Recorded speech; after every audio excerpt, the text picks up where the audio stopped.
Look, we live in a high tech world right now, and AI is a big conversation. But what I'm prefacing is that doing CX right, it's sometimes just going back to the basics. Right. Consistency is an example and something I talk about in my right formula. Right is repeatability, the consistency, so that no matter where you are, if you're online or you're in person, you're going to have a predictable, consistent experience and not have to guess, is it going to be good or bad this time?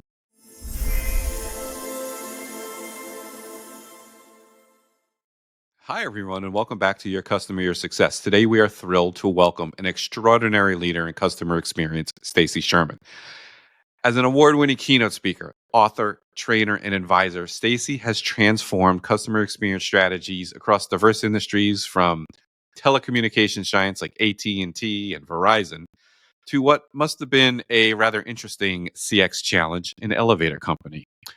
So, Stacy is the founder of Doing CX Right, where she shares her expertise through her highly acclaimed podcast of the same name. That podcast has won so many awards, I can't even begin to name them and list them for you here.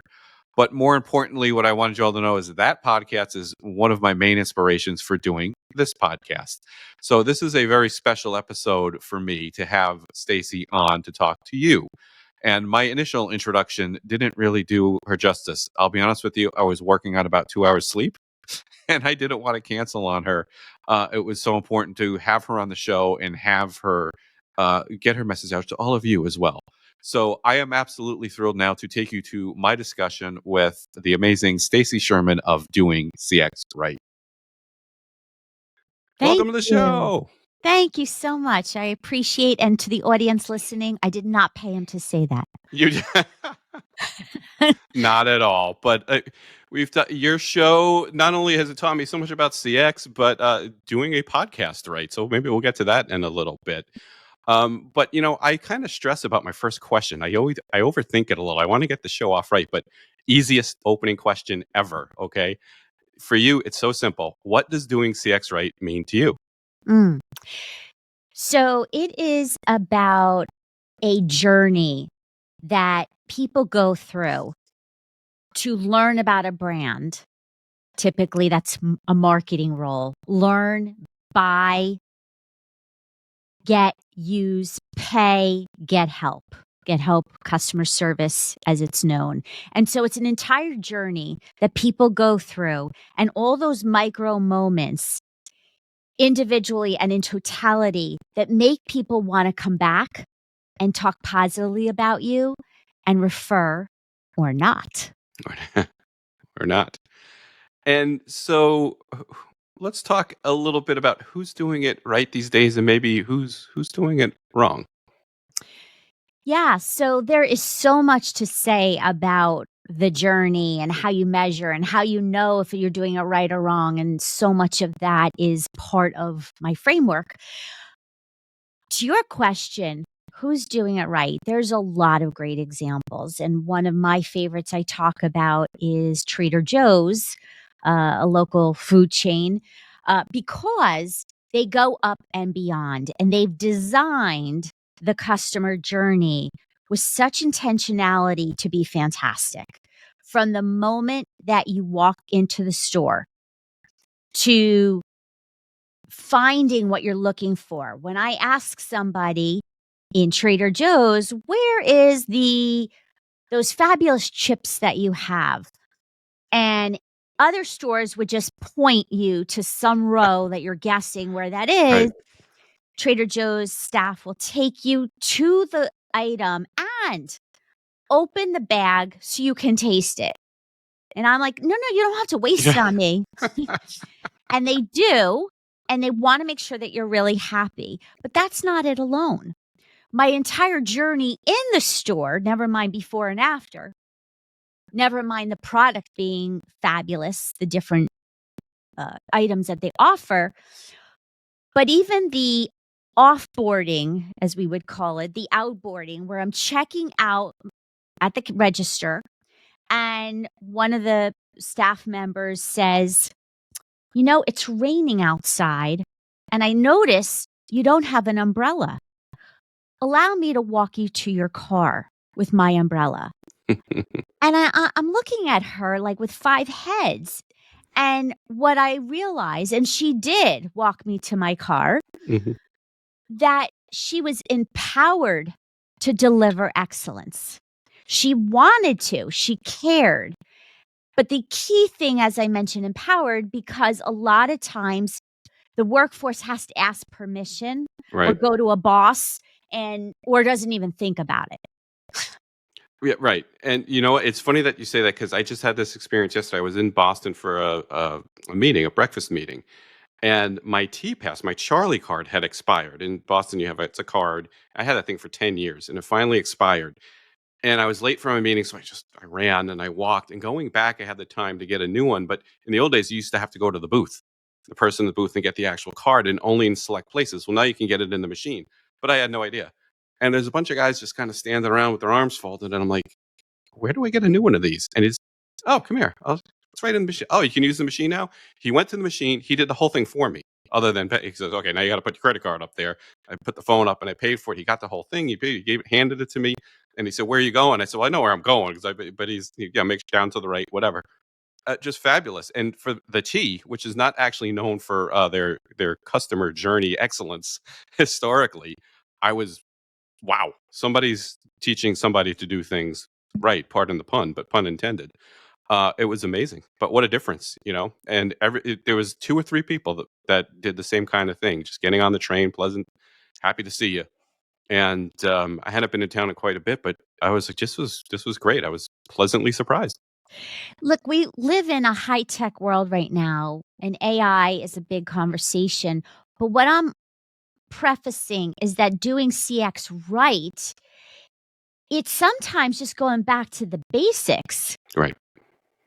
Consistency is an example and something I talk about in my right formula. Right is repeatability, the consistency, so that no matter where you are, if you're online or you're in person, you're going to have a predictable, consistent experience and not have to guess, is it going to be good or bad this time? Right. And working in a big company, I can tell you that is not easy. Right. I've worked in big companies. It is not hard to keep that consistency. But you're right. I mean, I always say this, I've never had a bad Coke. It's the same damn thing every time you open the can. Like for how many years? I've been drinking Coke. I don't want to say exactly how many years, but it's been a long time. But you don't get a bad one, right? So you know what you're going to get. And that is something that is really difficult the larger the organization you work in, for sure. It doesn't have to be. True. I'm like you. My career has been in corporate, and my framework is all about how you stop people from pointing to others. I say this in my keynote speech. Stop pointing to others, and real change happens here. Hmm. And by doing the journey management work, bringing every team together from each part of the organization, when you do that, you actually break the silos and you're able to create consistency in what we're talking about. But companies fall short in doing that. And you said this is actually a good place to mention. You do have a book coming out on journey management, correct? I do. Yeah, it's in Want to tell pre-sale us about now. it? Yeah. Yeah. Is it And out? it's right now on pre-sale. Yeah. Pre-sale. Okay. Yeah. So this is really about what we're talking about. It's transformative experience journey management, meaning that how you take the journey that you and I and everyone goes through when you're interacting with a brand. But this book is for the leaders and everyone in the organization. If you're HR, legal, IT, this book is for you on how you own that customer experience and be able to design it from beginning to end in the right way. And it's a co-authored book, and we're really it's a guide to literally how do you do this, whether you're new or advanced in journey management. And I want to preface that it's journey management, which is more than journey mapping. Mapping. because journey mapping is typically a customer journey map. But transformative journey management is really looking at the entire ecosystem. So it's your employee experience, it's your partner experience. It's a whole thing in totality, which is where how you really transform a company to be a brand that people love. So one thing you said that really interests me, it doesn't have to be hard with the big company. So talk about how this framework that you've laid out Yeah. it works towards that goal. Because I'm convinced the bigger you are, the um, harder it is to maintain that consistency. But sometimes it's almost mission impossible. So you're telling me it doesn't have to be. I'm saying it's Why? mission I'm saying it's mission possible All right. Why? bec- because today almost every company I've ever worked for or with, they are operating in silos. They don't understand where they begin. They focus where they are and they don't have understanding and appreciation of the domino effect. So by being in silos, you can't have the consistency. You're not even measuring the same way. However, what I do with clients is bring them all to a room and literally map out what's it like to be your customer, starting there with the customer lens. What's it like? How do they learn today? And so, okay, you have marketing and sales teams together talking about how you learn and buy. Okay, what's that look like? And walking in that customer's shoes, every detail. Well, now you have, let's say, IT in the room. Well, they're connecting the back end in a lot of things. They're like, oh, I didn't know that that happens. Right? Everybody's starting to see the connection beyond the human relationship connection, but really the how operationally it connects. And so when you get everybody to really implement this um, framework, people see how they affect every part of the journey. Whereas without doing this, they're just saying, "Oh, I'm just finance. I just handle the bill."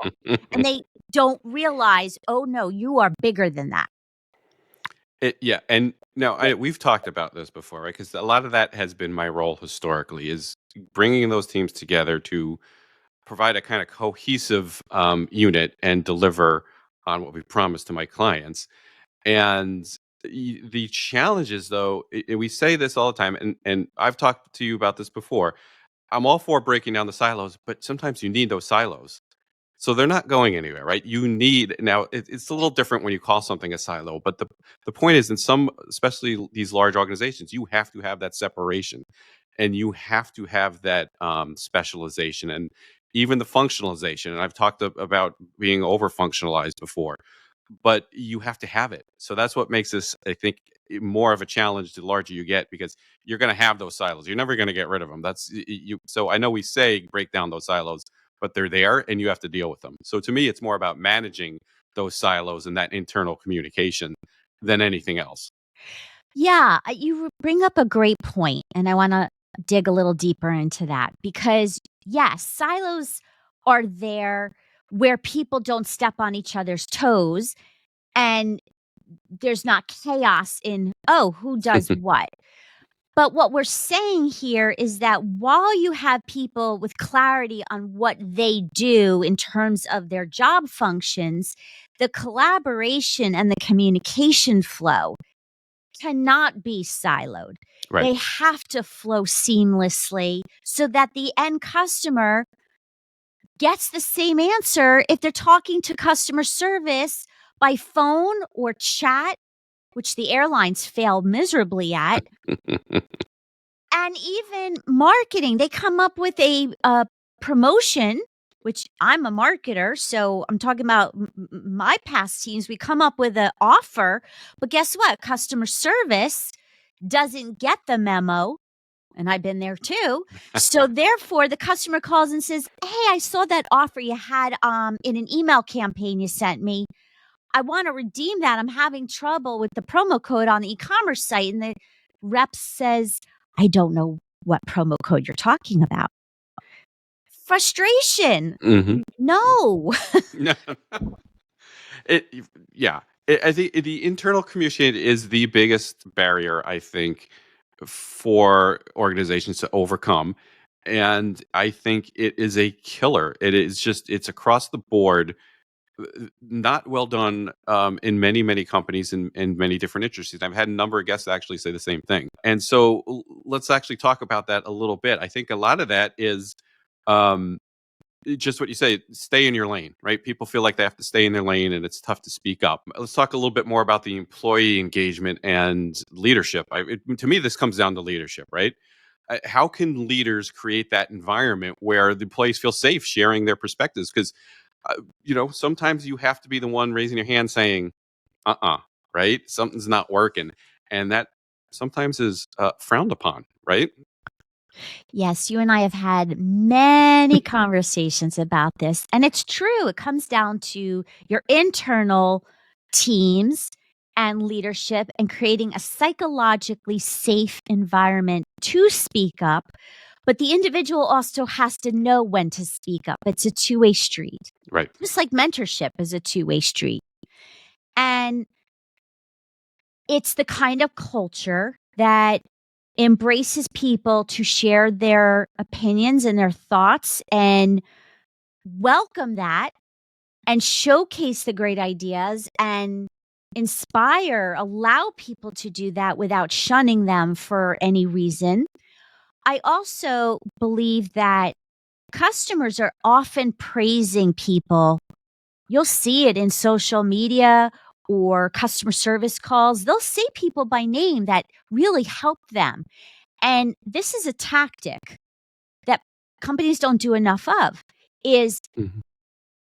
take that feedback, especially when a name is mentioned, and bring it to the team so that they can celebrate that person publicly and individually and make a big deal and show them as an example that this is what doing CX right looks like. The customer said that Joe Schmo at the local store really helped me do ABC and I really appreciate it and saved me time and I was less frustrated because etc. So you'll be surprised how often names are mentioned and companies just ignore it or skip over it or reach one department and never gets to the next. That's right, right, and that's one of the reasons I'm always very, intentional about doing that and giving positive feedback, just the best I can to make sure I'm actually one of the people giving that positive feedback. Because unfortunately, too many times it's the negative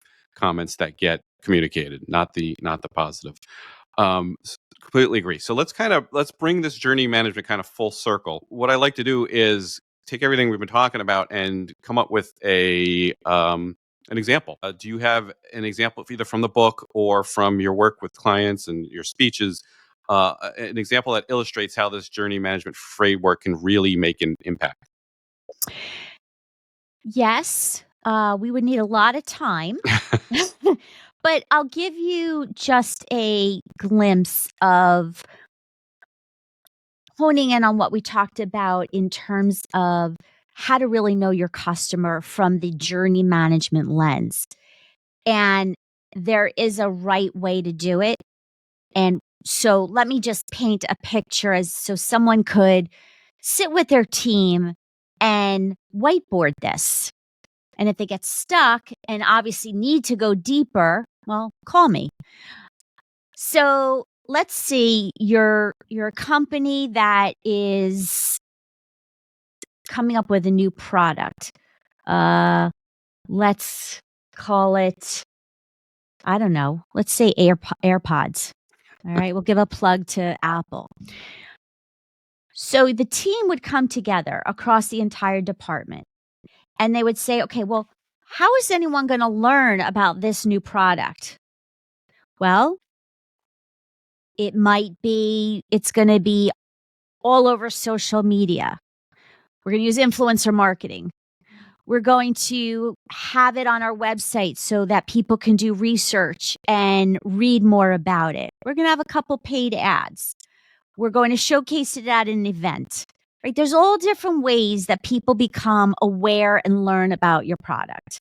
If you're going to have a special offer, great. What is that? And that everybody knows it. So you have literally learn as a pathway. Now that people say, "Ooh, I want that." Well, how are they going to get it? Okay, well, what have you designed, or what capabilities do you have in place to buy it? Do you have a sales force? What does that look like? What are they saying? What's the message that marketing and team have come up? And are they saying the value proposition in the best way? Have they tested it with real customers to say, "Oh, that does resonate with them," or not? Can you buy it on e-commerce? Oh, well, what's that experience? So all these things have their micro experiences, but you've got to map that out on what does that look like? What does it feel like? Is it easy? Is it hard? Design that. And again, this could be back of the napkin or a whiteboard at high level, but you have those teams in the room. So now you can design how you're going to buy these headphones. Okay, great. Now I bought it, let's say on e-commerce. How am I going to get them? Well, I could buy online and pick up at store. What does that experience look like? Now here's a true story. I worked for a company where you could buy online, pick up at store, but we were getting tons of bad feedback about the store experience. Why? Because people bought it online, paid for it. They expected to come in the store and just get their bag and leave. But what happened was there was this big iconic launch and there was a line to get into the store. Well, the people had to wait on that long line. So that was a miss by the company to be able to accommodate that segment of buyers. And with the voice of the customer insights, we in corporate were able to tell the retail store, you need a separate queue, a separate line. Oh, and by the way, you have so much data on this buyer that you know that they are a iPhone user. So when they're there, you can show them the latest, greatest iPhone accessories, not Droid. Not just right.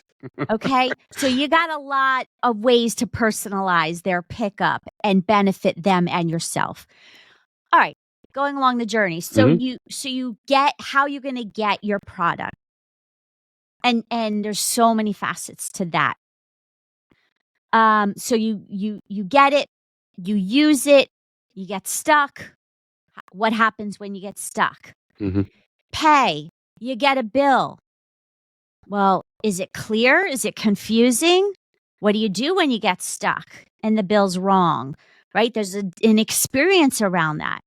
And that's where I also say when I'm in companies and I talk to the finance people and they say, "Oh, I don't have a customer experience role." And I say, "Yes, you do." Well, no, I'm back office.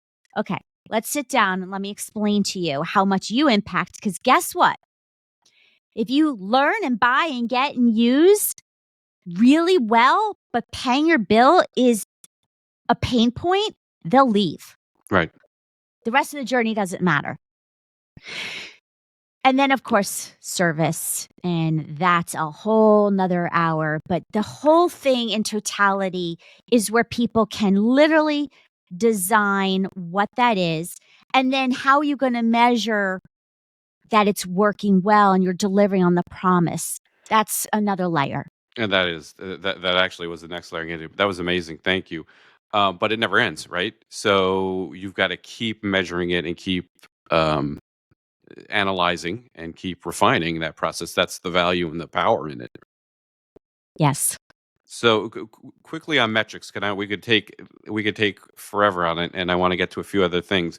But quick thoughts on metrics and how to measure the success of such a journey. Yes.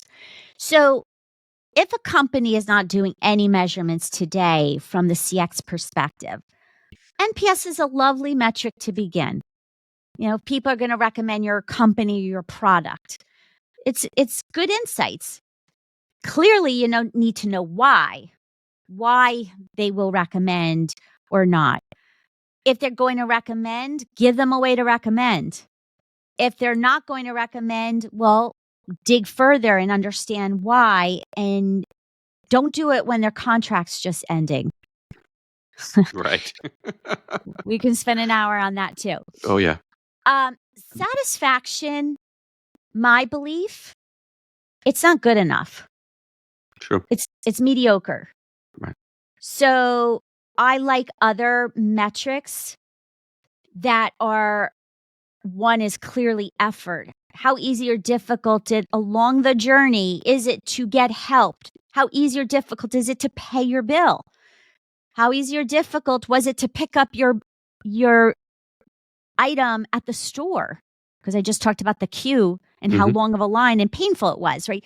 Those give you effort is a great way to gauge. There's also, I've been in companies where we measured purpose. So there's purpose-driven brands, and they are all about really delivering, making people's lives better. Well, that's a metric. Are we actually making your life better because of what we do or what we did or what you bought or how we helped you? So there's a lot of different ways to measure what your core value is and ask your customers, did we deliver on that? Yeah, I love it, and I'm a big believer in the effort and the effort score. Just think about the example I gave you earlier. If it's an effort to go into town and do it, you're less likely to, put up with the hustle and bustle, and you're not going to go in and frequent the restaurant or wherever, right? So, um, I love the effort, but it always is going to depend on who you are and what you're trying to do. But that is absolutely great stuff. All right, Stacy, it's time to move to the segments. We're going to move to Does It Hold Water, which is a favorite of mine and has become a favorite of the audience. This is where I ask my guests to be our resident expert witness for the day. I'm going to read a statement to them. They have no idea what this question is, and they're going to decide whether or not the defense case hold water or not. Okay, you ready? I've got actually a simple one today. The past few have been kind of complicated. I'm going easy today with the simple one. Does it hold water question for you? Simple. And I got this from researching the Doing CX Right podcast. Sometimes you got to fire your customers and send them packing along to your competition. Does the defense case hold water? Yes. Is that my friend Seth Godin? Yes, it is. Very good. And why does it hold water? Yeah. Oh, that was a good episode. Yes. I mean, you can't be everything to everyone. And sometimes when you have a really difficult, either a difficult customer or a difficult employee that doesn't get what you stand for or what you're offering or what your sweet spot is, it's okay. And actually, when you are helpful to a person that enables them to get what they really need or want, they'll actually appreciate it. And so, looking at it as an opportunity to be helpful to your brand, to your values, to your competitor, and to the individual who is looking to get served in a way that what they're looking for. And if you can't give that to them, if you only have chocolate ice cream in your store and they're trying to convince you to give them some vanilla, it's just you're not going to be able to deliver on the promise. And it's okay. Probably, I love it. Yeah, no, it is. It's a tough one, depending on what business you're in. But there is time. There is a time and place for having to say that. I've had some complicated situations in my past history that, just from legal perspective, you kind of say we can't do that. It's just I get it, but sorry, no, right? So, and we're all. I thought it was an interesting one because we're always talking about managing that journey, doing everything you can, and doing everything you can for the customer, but once in a while you got to sit back and say maybe not, right? Well, I want to bring a little humor to this, and people that are in my age group will remember this, which is the old days of Seinfeld and the soup Nazi. And you can't argue with the soup Nazi. Like, this is the product. You want it or you're not. I love it. We're on the fourth Seinfeld reference already in 12 episodes. Because I started with Rick Denton, right? And my law professor would teach us business law through Seinfeld, because that's what I was going to business school. Because I couldn't have a drier topic than business law, and so you had to liven it up with something. So we've had 3 or 4 Seinfeld references. So thank you for that, for going that direction. Because I'd love to go in that direction probably every episode if I could. It's true. I mean, it really is where we've been in the customer service space. That's history, and it's real. Yeah, there are some just great analogies from that show. Amazing stuff. Okay, let's move to Chip Shots. Chip Shots is the short form questions, fun yet professional, short form conversational questions. We try to get 3 to 4 time permitting. And what I want to do is start with you with the advice question. I tailor it to the guest with an adjective. So my question for you is, what's the best piece of podcasting advice you've ever received, and how has it shaped your approach? Oh, I love podcasting so much. So much. The best advice is, well, it's the advice I would give myself, actually, if I can go back in time, is take the mic out of the box. And I say that because it took me 6 months to a year to start podcasting because I was afraid of the technology. So start. You don't have to have a fancy mic. You don't have to overcomplicate it. Same in CX style. To deliver a great experience, you don't have to have a full-blown journey map, right? It could be back of the napkin. Same with podcasting. It doesn't have to be this grandiose lighting and microphone and everything. And so don't be me back 3, 4 years ago of not taking the mic out of the box. And I took your advice. It took me 5 minutes to get this mic out of the box. I was fired up when I got it. It just took me about 8 months to order the damn thing. So, you know, Order, take it out. well, it took me a while to just order the dang thing, but just start doing it, right? And we've talked on a previous episodes. You just got to start, right? Start something. If it's thought leadership, posting somewhere, anywhere, and get going. And I think that that first step is huge. But it has just been great. I've enjoyed it so much. It's just so much fun, and it's just so helpful for everybody. For me, the guests, the audience. It's just such a great idea, and just having a blast doing it. So thank you for inspiring me to get moving and get a damn mic. So let's go with you with a book. We've got a great book list going. I ask every guest for one book. What's one book that has significantly influenced you, personal, professional? Could be either one. You tell me. Can I give you 2? Yes, we've had 2. We've had fiction. We've had everything. All right. I'm a big nonfiction. So my life-changing book is The 4 Agreements. Have you read that? No. Okay. It's the way I live my life. And I would just say there are 4 agreements, and skip the beginning. Just go right to the first agreement when you read it, because the beginning's dry, and go back to the beginning after you're done with the 4th agreement.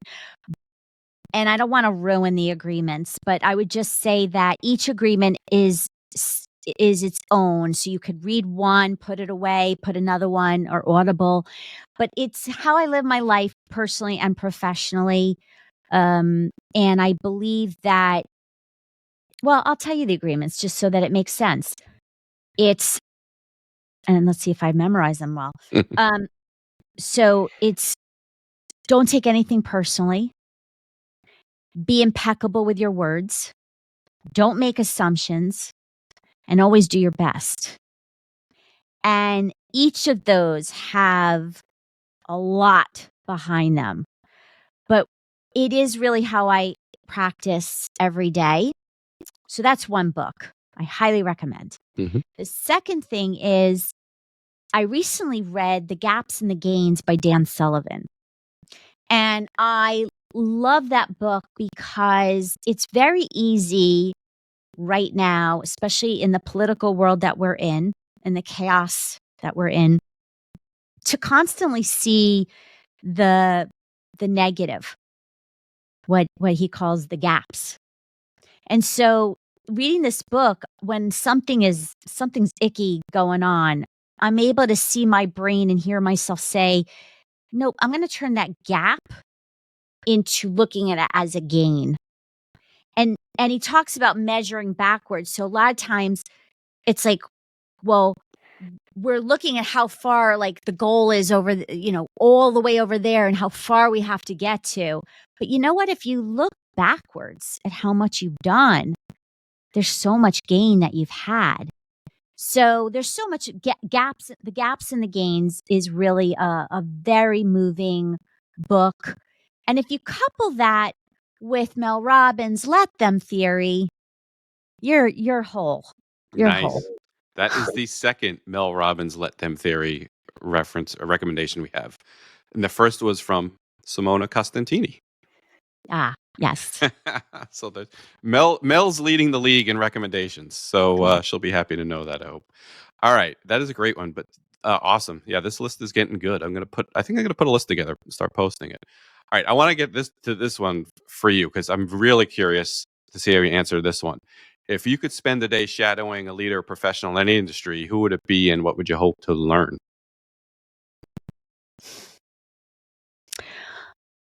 I would say Oprah Winfrey, because I dream of having a show like hers. And I feel like she's done so much right, and she's just got it going on as a speaker, as a motivator, as someone who's made a difference in so many lives Mhm. and has created a platform to do that. And so she's the first one that comes to my mind. Yeah, no, that's a fabulous one. Yeah, I've always thought more of you as kind of the Johnny Carson of CX, but I guess maybe maybe the Oprah of CX. I'd love that. The Oprah of CX. That has a nice ring to it. Yeah. Well, you mean you host everybody and anybody, and you do it wonderfully, and you're just the perfect balance and ballast for the episodes and your guests. So, all right, do we have time for one more quick one? Sure. Is there a particular experience of failure early in your career that taught you a valuable lesson? Ooh. You said failure? A failure that taught you a lesson. I would say that when I was my very first job right out of college, so I was 22, 23. I learned quickly that there's no I in team. So I was part of an organization, and it was a big corporation, and it was everybody was fending for themselves and trying to get ahead and get to the top and everything. And so I had to learn the delicate balance between, hey, look what I did, to what we did. Yeah.